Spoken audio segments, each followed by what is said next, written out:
To adjust notification vibration intensity in Samsung Galaxy S20, open Settings, swipe up or down whole screen to access the app screen,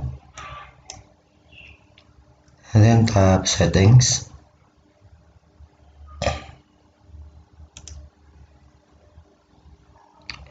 Select Sounds and Vibration.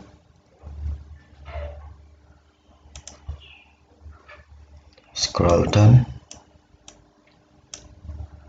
and then tap Vibration Intensity.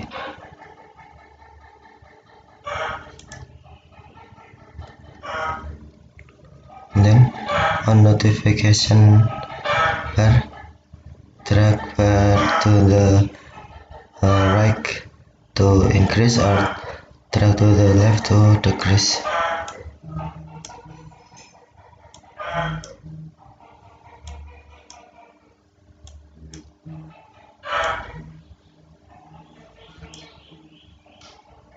Thank you for watching. Have a nice day.